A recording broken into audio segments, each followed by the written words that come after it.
Eguardión y bienvenidos al momento de la entrevista aquí en ETV Hoy. Hoy vamos a hablar sobre educación y sobre el futuro, sobre todo, de nuestra educación. Y para ello contamos en plató con el presidente de Ikastolen Elkartea, Koldo Tellitu, ongi etorri. Vamos a comenzar hablando, como no podía ser de otra manera, de la LOMCE, ese acuerdo parcial del que conocíamos los detalles esta misma semana. El gobierno vasco dice que es un acuerdo bueno, sin embargo a ustedes no les acaba de convencer.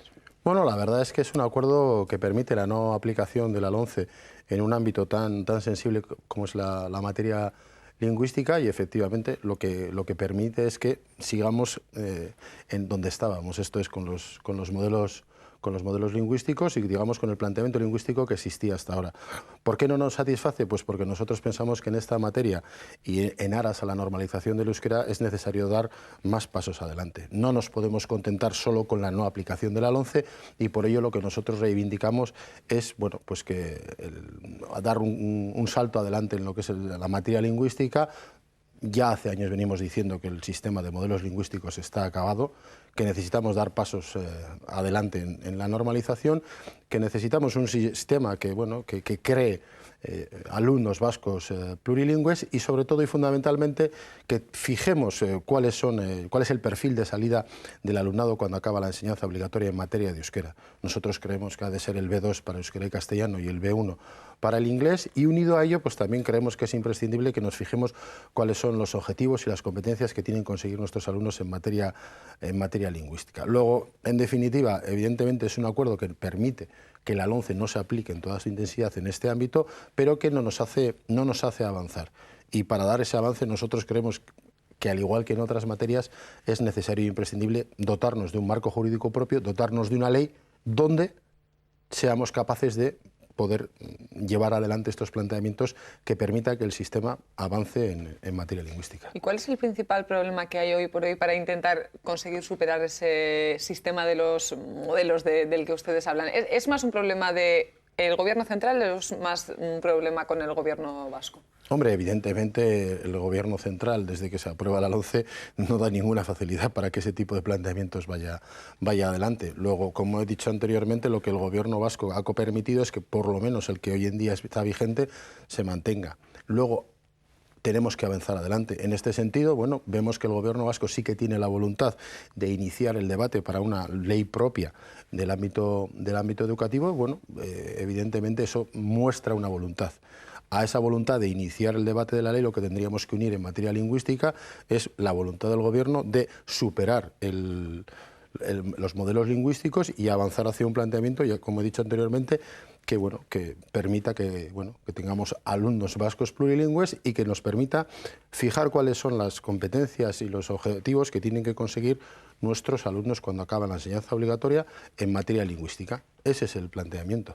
Por acabar zanjando el tema del acuerdo parcial alcanzado por el gobierno vasco y el gobierno central, sí quería preguntarle, yo me imagino siempre cuando escuchamos este tipo de acuerdos, incluso cuando vemos los titulares de este tipo de acuerdos, la gente que está en casa, los padres, los alumnos que cada día tienen que ir a su centro educativo, se preguntarán, bueno, pero esto a mí directamente ¿cómo me influye? ¿Cómo les influye ese acuerdo parcial a ellos? Pues como he dicho anteriormente, si se mantiene la actual situación existente, en realidad no les afecta en nada, porque les va a permitir continuar como hasta ahora. Quiero decir, ni van a ver la influencia perniciosa que la aplicación, digamos, estricta de la LOMCE hubiera acarreado, pero tampoco les va a permitir ver un avance claro en la normalización del euskera. Luego, en ese sentido y de cara a los padres, pues tranquilidad absoluta, porque lo que tenemos hoy en día es lo que se va a mantener.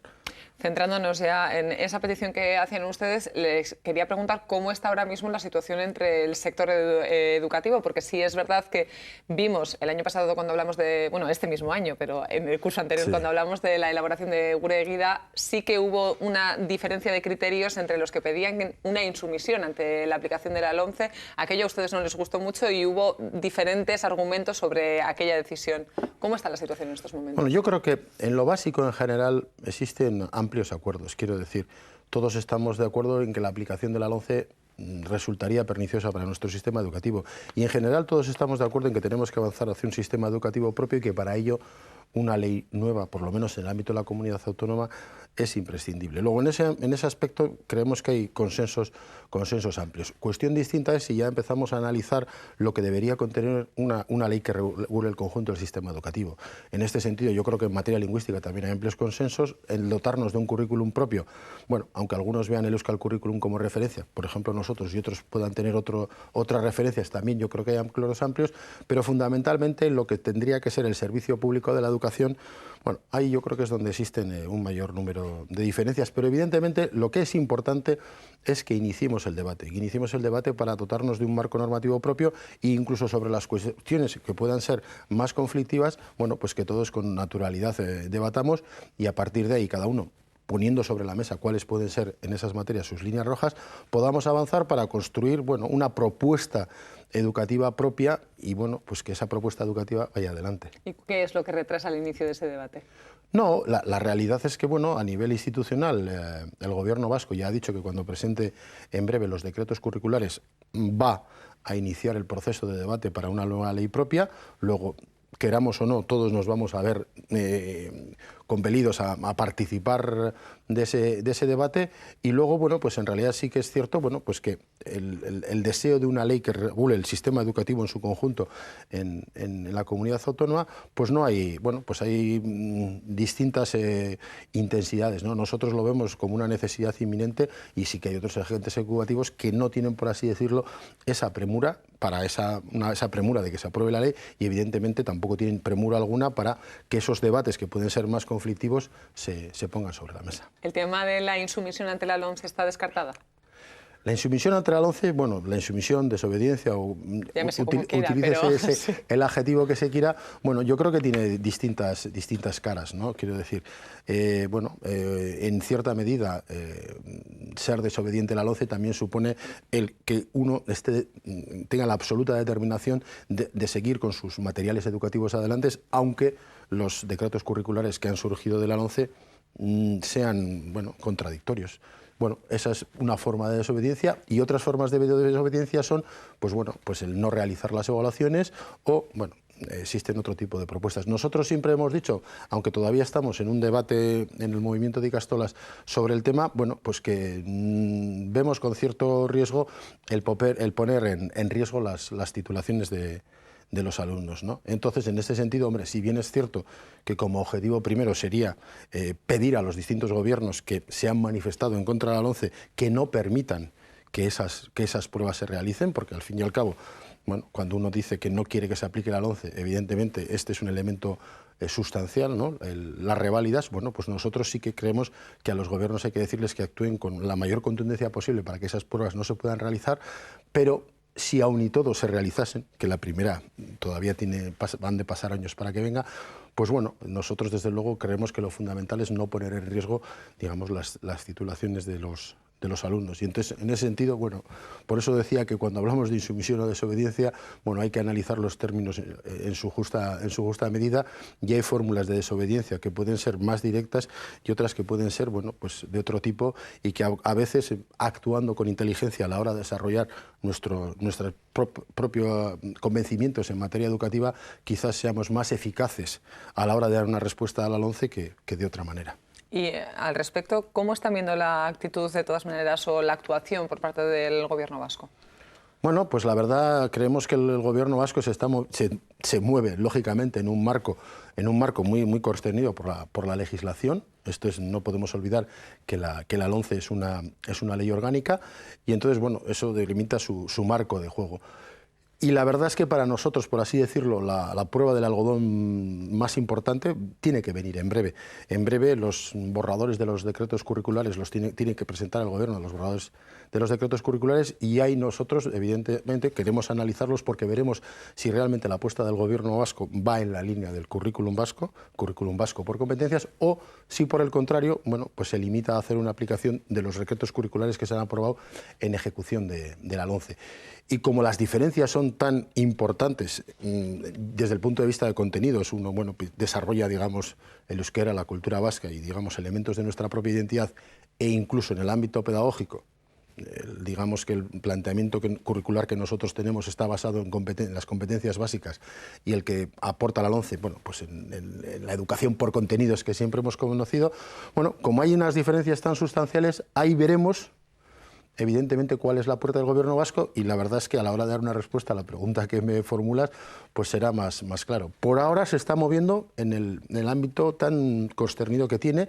Ha hecho cosas que evidentemente eran esperables, recurrir al Tribunal Constitucional, ha logrado acuerdos que mitigan la aplicación, el que hemos comentado anteriormente, pero bueno, ahora viene, a nuestro entender, digamos, la prueba del algodón. ¿Tienen alguna sospecha de esa prueba del algodón por dónde puede ir? Hombre, nosotros en este sentido siempre somos optimistas y esperamos que la apuesta del Gobierno vasco vaya en el sentido que estamos comentando. Si bien es cierto que en el proceso de elaboración, cuando hemos tenido reuniones con el Gobierno vasco dentro del proyecto de Heziberri, sí es que se nos ha avanzado que en el ámbito pedagógico la apuesta es clara en una educación que esté fundamentada en las competencias básicas, pero luego evidentemente en lo que estamos hablando de contenidos, pues bueno, esto es algo que tendremos que ver, siendo conscientes de que la apuesta que vaya a hacer en esos decretos curriculares el Gobierno vasco no puede ser, bueno, pues radicalmente distinta, bueno, que tendrá que recoger algunos elementos, y entonces, bueno, ahí veremos, bueno, tendremos esa sensación de hacia dónde se mueve el Gobierno vasco en esa materia. Vamos a dejar de momento de lado la LOMCE. Quiero hacerle alusión a una de las noticias que ha tenido que ver con el entorno de la educación, con el sector de la educación en los últimos días, y me obliga esto a mirar a la situación en Navarra. Esta decisión, por tercer año consecutivo del Gobierno foral, de decidir apartar 22 textos, libros de texto por su contenido, por la aparición de mapas de Euskal Herria, porque dicen que el contenido de esos libros no es el adecuado. ¿Cómo está viviendo toda esta situación del Gobierno de Navarra?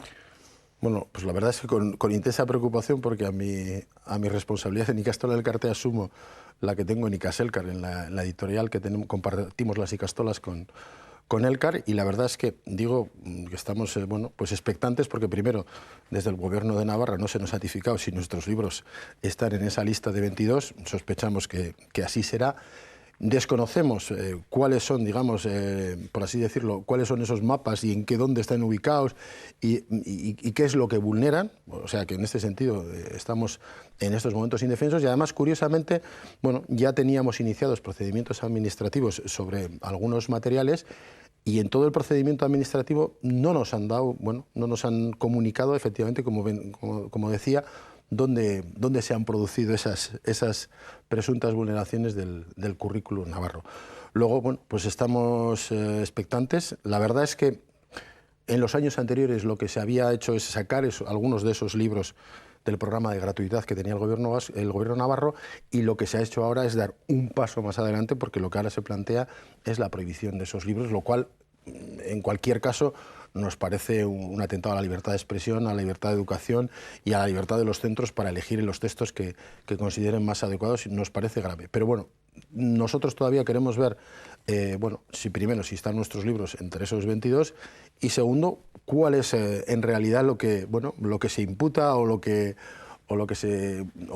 qué vulneran estos libros, para dar una respuesta más concreta y más ajustada a lo que realmente está sucediendo. Pero en realidad, repito, nos parece que es grave, que es un salto cualitativo adelante. Una cosa es eliminar unos libros del programa de gratuidad. Los programas de gratuidad son discrecionales, los monta el Gobierno cuando quiere, pero esto ya, prohibir libros, parece una cosa de otro tiempo.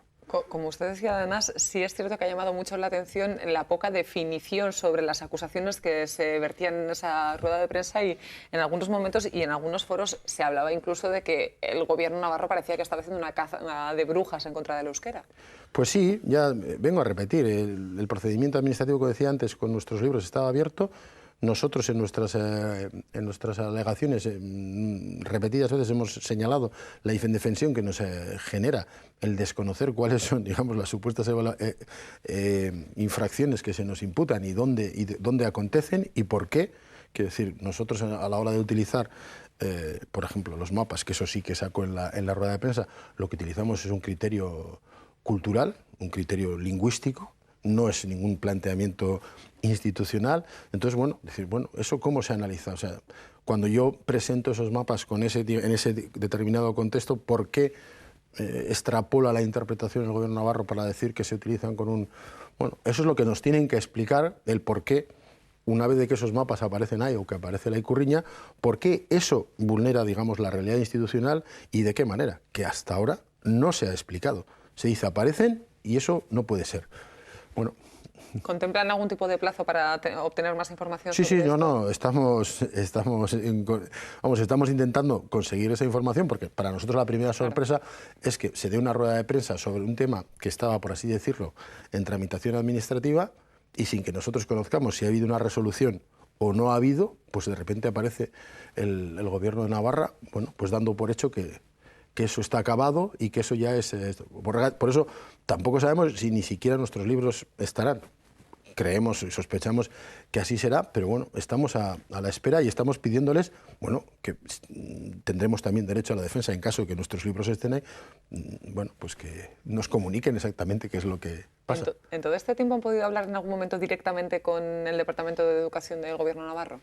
Sí, pero de una manera muy, muy colateral y la verdad es que en su momento cuando se nos excluyó el programa de Tu Vida sí que tuvimos una relación más intensa, eran tiempos cuando se inició aquello de que el CDN estaba en el Departamento de Educación y bueno, sí que barajamos algunas posibilidades para poder, por así decirlo, ajustarnos un poco a la norma curricular navarra, pues bueno, con anexos a nuestros materiales de texto y bueno, en un momento dado parecía que esa vía podía ir adelante, pero bueno, luego los cambios que ha habido y yo creemos que una evidente politización del tema educativo en Navarra pues ha llevado a que elementos de este tipo pues acaben siendo bueno, elementos de controversia grande. Vamos a hablar de un tema que es bastante menos controvertido. Hablemos del Kilómetro A que llega este mismo domingo, un día para la fiesta. ¿Cuáles son las expectativas que manejan para este Kilómetro A que el domingo tendrá lugar en Orio? Vamos a dejarlo claro. Pues como todos los años con el Kilómetro A, pues las expectativas que barajamos son muy buenas, ¿no? Por parte de la Ikastola creemos que se ha hecho un trabajo buenísimo. Además, bueno, pues recuperando incluso bueno, pues esas fórmulas del euskera de la costa o incluso en este caso de Orio y bueno, pues las expectativas que tenemos son excepcionales. Creemos además que es un lugar muy adecuado para poder celebrar una fiesta de este tipo y bueno, el tiempo parece que está previsto que vaya a ser bueno, o sea que vamos, no vemos otra opción que el que sea, como todos los años, un éxito. ¿Qué sigue aportando hoy por hoy el Kilómetro A? Bueno, yo creo que aporta muchas cosas, ¿no? Por un lado, bueno, pues la fiesta de las Ikastolas de Guipúzcoa, bueno, y en general, bueno, todas las Ikastolas de Euskal Herria sentimos esas fiestas como nuestras y bueno, pues allí, bueno, un poco pues ver, bueno, el avance que tiene el euskera en la educación, el avance que tiene el euskera y luego por otro lado, pues por desgracia todavía hoy en día, pues bueno, esos elementos de solidaridad del pueblo pues son necesarios para que el proyecto de las Ikastolas avance y entonces bueno, pues en ese sentido son los dos objetivos que se unen, poder celebrar, poder mostrar que seguimos apostando por una educación euskaldun y por otro lado pues dar una mayor empaque a nuestro proyecto mediante la solidaridad del pueblo que bueno, durante todos estos años no nos ha faltado y estamos muy agradecidos. Me decía, ¿no? En todos estos años se ha ido viendo una evolución y lo importante que es que ese tipo de situaciones y ese tipo de eventos se mantengan. Y también le quería preguntar para acabar, se han cumplido 100 años desde que se abrió la primera Ikastola. En ETV hemos ofrecido algunos reportajes en torno a este tema, pero preguntarle qué ha ocurrido en todos estos 100 años es demasiado, pero es cierto que me gustaría que me dijera ¿qué ha cambiado básicamente en estos 100 años? ¿Cuánto mejor estamos y sobre todo a dónde quieren llegar? Bueno, yo creo que en los 100 años hemos tenido altibajos importantes, ¿no? Aquella apuesta, pues bueno, por así decirlo, de una gente que puso todo su empeño personal, económico, en llevar adelante la educación euskera y que apostó por ese futuro que luego hoy en día, pues bueno, es una realidad. Pues bueno, nos sentimos deudores de ellos. Luego es verdad que tuvimos una larga noche en la época del franquismo. Y luego, pues bueno, pues el movimiento de Ikastolas en los finales del franquismo volvió a aparecer con mucha fuerza y desde luego yo creo que lo que ha sido es un elemento imprescindible para la recuperación de euskera por un lado, pero mucho más importante para la recuperación la recuperación casi, el generar la educación en euskera, ¿no? Creemos que es además un ejemplo que en pocos lugares se ha dado y bueno, al final bueno, pues hemos sido motor y yo creo que la sociedad bueno, pues le ha dado respaldo y hoy en día la educación en euskera es una realidad imparable.